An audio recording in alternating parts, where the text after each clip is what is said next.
అస్తవ్యస్త పరిపాలన పూర్తిగా ఇటు పెట్టుబడులకు సంబంధించి కావచ్చు, లేదంటే కంపెనీలకు సంబంధించి వాళ్ళకి ఇచ్చే మౌలిక వసతులకు సంబంధించి కావచ్చు, ఆ కంపెనీలను ఆహ్వానించడంలో కావచ్చు, లేదంటే వాళ్ళకి ఇక్కడ దానికి సంబంధించినటువంటి ఏర్పాటుకు సంబంధించినటువంటి మౌలిక వసతులు కల్పించడంలో కావచ్చు, పూర్తిగా అస్తవ్యస్త విధానం వాళ్ళని ఇబ్బందులకు గురి చేయడమే చేసినటువంటి పరిస్థితి.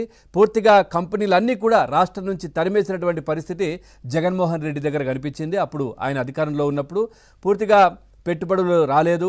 ఇక్కడ ఉన్నటువంటి యువత కూడా వేరే రాష్ట్రాలకు వెళ్ళి కూలి పనులు చేసుకుంటున్న పరిస్థితి. రాష్ట్రంలో ఎక్కడ పెట్టుబడులు కావచ్చు, కొత్తగా కంపెనీలు రాకపోవడానికి సంబంధించి పూర్తిగా ఇప్పుడైతే శ్రీ సిటీ పర్యటనలో కంపెనీ ప్రతినిధులతో ఇప్పుడు చంద్రబాబు నాయుడు గారు భేటీ అయ్యారు ముఖ్యమంత్రి హోదాలో. ఇక వైసీపీ హయాంలో ఇబ్బందులు పడ్డామని కంపెనీ ప్రతినిధులు కూడా చాలామంది ఇన్వెస్టర్స్ కూడా మాట్లాడినటువంటి పరిస్థితి. మౌలిక వసతులను గాలి కొదిలేసిన వైసీపీ ప్రభుత్వం చేసినటువంటి చర్యలకు సంబంధించి పూర్తిగా వాళ్ళు మాట్లాడిన పరిస్థితి.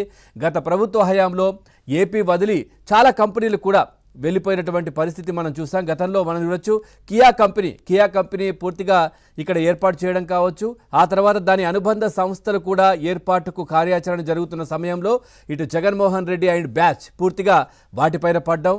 ముఖ్యంగా గోరంట్ల మాధవ్ ఆ ప్రాంతం ఎంపీ నాకేంటి అంటూ కూడా ప్రతిరోజు అక్కడ కియా ప్రతినిధుల దగ్గర మాట్లాడడం, వాళ్ళ దగ్గర డబ్బులు డిమాండ్ చేయడం, ఇవన్నీ కూడా వార్తలు వచ్చినటువంటి పరిస్థితులు కనిపించాయి. ఆ తర్వాత కియా ప్లాంట్ నుంచి ఒక వెహికల్ వస్తే అది మేమే తీసుకొచ్చామంటూ కూడా దానిపైన ఆటోగ్రాఫులు చేసి ఫోటోలు దిగి బయటకు వదిలేసిన పరిస్థితి మనం గతంలో చూసాం. రోజా కావచ్చు, ఆ తర్వాత ఇటు ఏదైతే గోరంట్ల మాధవ్ కావచ్చు, వీళ్ళందరూ చేసినటువంటి పనులు అక్కడ చూసాం. పూర్తిగా కూడా కంపెనీలన్నీ కూడా భయభ్రాంతులకు గురి చేసి తరలి వెళ్ళిపోయిన పరిస్థితి కనిపించింది వాళ్ళు చేసినటువంటి చర్యలకు సంబంధించి. అట్లాగే మనం చూడొచ్చు ఏదైతే ఈ బ్యాటరీ పరిశ్రమకు సంబంధించినటువంటి కంపెనీ కూడా పూర్తిగా అమరాన్ బ్యాటరీ అవి కూడా రాష్ట్రం వదిలి వెళ్ళిపోయినటువంటి పరిస్థితులు సృష్టించింది వైసీపీ ప్రభుత్వం.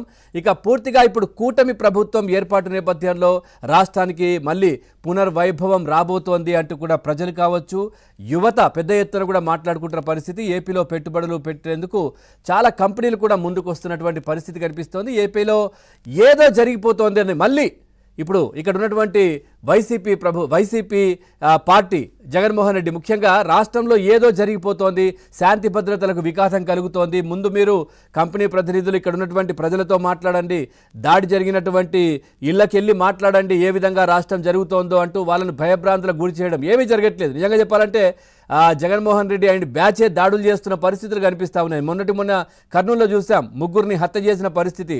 ఇటు బ్లూ రౌడీలు ఏదైతే వైసీపీకి సంబంధించిన నేతలు, మరి ఇవన్నీ కూడా మళ్ళీ టీడీపీ పార్టీ మీద నెట్టే ప్రయత్నం చేస్తున్నారు. కూటమి ప్రభుత్వం దాడులు చేస్తోందంటూ కూడా ఇటు ఇన్వెస్టర్స్కి మెయిల్స్ ద్వారా కావచ్చు, లేదనంటే మనం గతంలో చూసాం అమరావతి నిర్మాణానికి సంబంధించి ప్రపంచ బ్యాంక్కి లెటర్ కూడా రాసిన పరిస్థితి జగన్మోహన్ రెడ్డి, మీరు ఇవ్వకండి డబ్బులు అంటూ కూడా.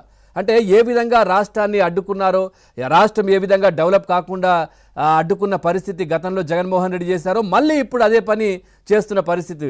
పెట్టుబడులు పెట్టడానికి ఇప్పుడిప్పుడే అందరూ నమ్మి ముందుకొస్తున్న పరిస్థితులు కనిపిస్తున్న నేపథ్యంలో వాళ్ళందరికీ రాష్ట్రంలో శాంతి భద్రతలు విఘాతం కలుగుతోంది, ఏదో జరిగిపోతోంది, మీరు రాకండి అంటూ కూడా వాళ్ళకి చెప్తున్న పరిస్థితులు. ఖచ్చితంగా ఇది ఒక రాష్ట్ర ద్రోహిగానే జగన్మోహన్ రెడ్డి పైన ముద్ర పడే అవకాశాలు ఉన్నాయి. ఖచ్చితంగా ఆయన ఆలోచన చేయాల్సినటువంటి పరిస్థితి ఉంది. ఇదొక వైపు. అదేవిధంగా చాలామంది విశ్లేషకులు కూడా చెప్తా ఉన్నారు, అంటే ప్రతిరోజు ప్రజల్లో కావచ్చు ఈ విధంగా దాడులు ఒక వైపు, ఎందుకు అనంటే ప్రజల్లో కావచ్చు, లేదనంటే ఇంకా మేము ఉన్నాము అని ఒక వాళ్ళ మనుగడ, వాళ్ళ ఉనికి చాటుకునే ప్రయత్నంలో భాగంగానే జగన్మోహన్ రెడ్డి ఈ విధంగా చేస్తున్నారంటూ కూడా చాలామంది విశ్లేషకులు